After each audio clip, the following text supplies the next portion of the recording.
All right. Welcome to another episode of Tuesdays with Audi, and I am your host, Audi. Last week, we focused on a key component of mental health, which was depression. And this week, we are going to also dive into another one of those key components and focus on this one for today's topic. We know uncertainties is a part of life, and worry always affects us in terms of our decision making. But what if worry led to you not being able to function regularly on a daily basis? Then what would you do in that case? So today's topic is about anxiety. Anxiety is a feeling of worry, nervousness, or unease, typically about an imminent event or something with uncertain outcome.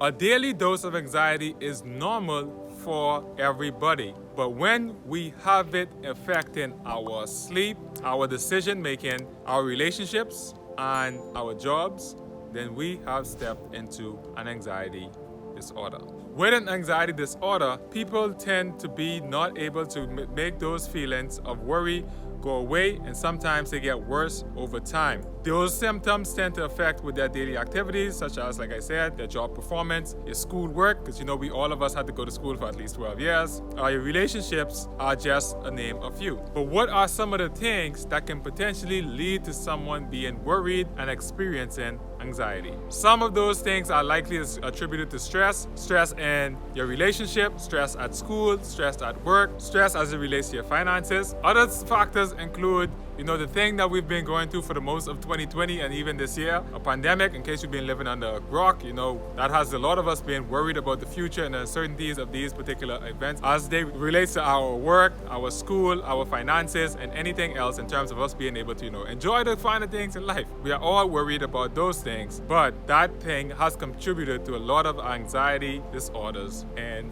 a lot of people. Also, you could have side effects of medication, use of illicit drugs, and even lack of oxygen can induce anxiety in an individual. Anxiety is not a one-size-fits-all. There are different types of anxiety disorders, from the likes of panic disorder, post-traumatic stress disorder, PTSD. You have phobias, which can include social. Sometimes we like to say, okay, if someone is shy, we like to confuse social disorders with people who are shy, but technically they are not the same thing, because shyness could be something that you can pretty much get over with just doing something and getting over it. When you have a phobia, it kind of feels as though something is attacking you, and you feel as though your life is in danger by having this particular disorder. Also, there's obsessive compulsive disorder, OCD, substance-induced disorder, as well as some disorders that are induced by medical conditions. Some of the symptoms that you can look within yourselves or even the people around you to determine whether or not if they are experiencing some anxiety disorder is to ask yourself some of the following questions and answer yes or no to these particular questions.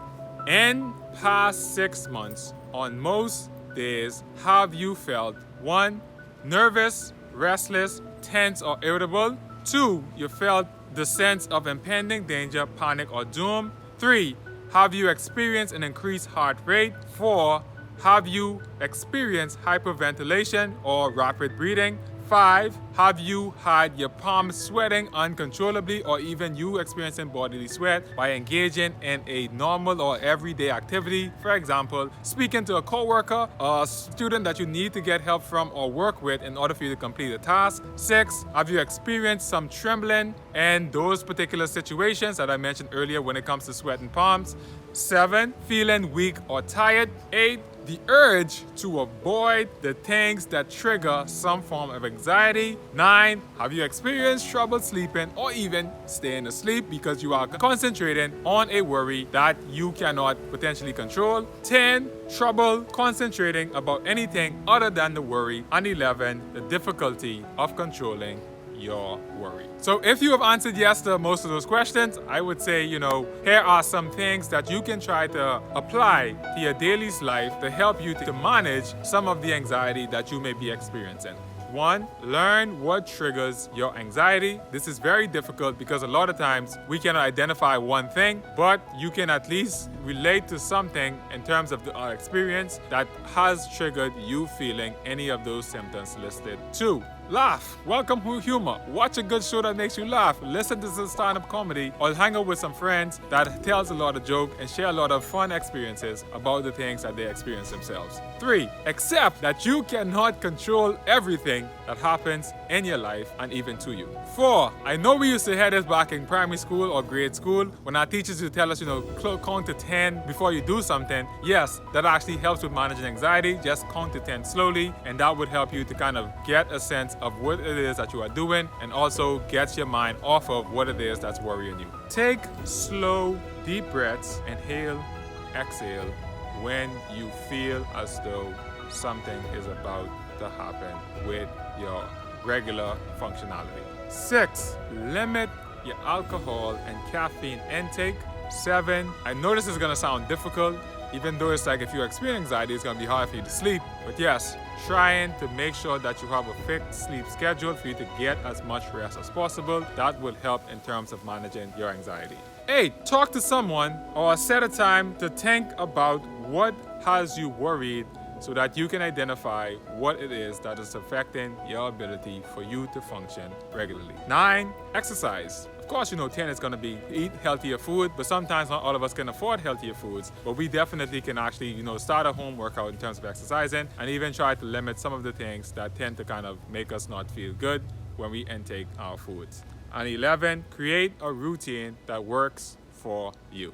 So in reflection, my experience with anxiety is that I felt as though I couldn't identify what it was, because when it comes to worry, fear, or uncertainty, I felt as though they were things that I could identify individually, so therefore I just called them what they were and not necessarily put them under the umbrella, which is anxiety.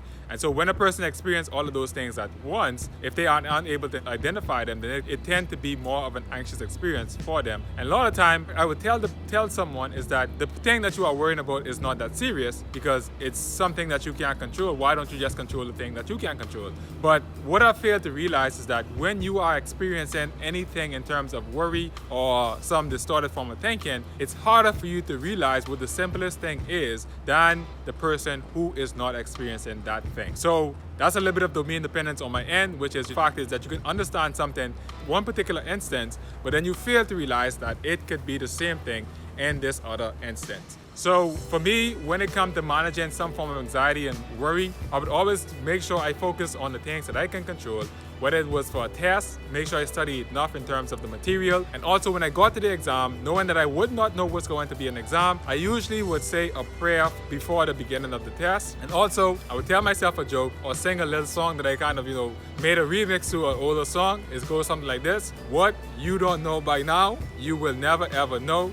So might as well just go and take this test. And so that's what I used to say to myself to make sure that, I would laugh and kind of put my attention back on what the thing was in front of me, which is I need to perform on this test. Another thing is that I always talk to people who have experienced some form of anxiety and can listen to them so that I can actually see how it is that they manage through their particular situation, so that I can use those to help me manage with my situation by finding nuggets or insight within the things that they use. For example, focusing on the things that you can control. That's one thing I tend to actually go ahead and do, is control something that I can control and the outcome of the uncertainty that I don't know. Another thing I found very useful is meditation. I remember back in 2017 when I was getting ready for my proposal defense, my PhD, it was so many uncertainties and so many worries on my end. It's like, first of all, I started reading Proverbs a chapter a day to make sure I was grounded in terms of what Proverbs said. And also I could take a few minutes or so for me to actually journal and sit down with my thoughts for me to meditate on what I was feeling at that given moment to help me control what I could control, which in that case was my breathing, and try to determine what it is I can focus my mind on in that given time out of my busy day for me to just focus on me and the things that I was able to control. So guys, I'm not saying that these things are necessary things that you need to do. The coping strategies are not a one-size-fits-all. There are a lot of different methods that you can use, but some of those things are more practical in helping you to deal with the situation at that given moment. So with that said, I hope you guys have learned something. Don't forget to hit the like button, subscribe, share with your friends, because with this pandemic that we are continually experiencing, I know we all have felt as though everything is out of our control, but you do know that there are some things that's in your control. So just laugh, sing, dance, and talk to your friends and your family whenever you get the chance to. So peace, love, enjoyment. Deuces, I'm Audi. See you guys next week.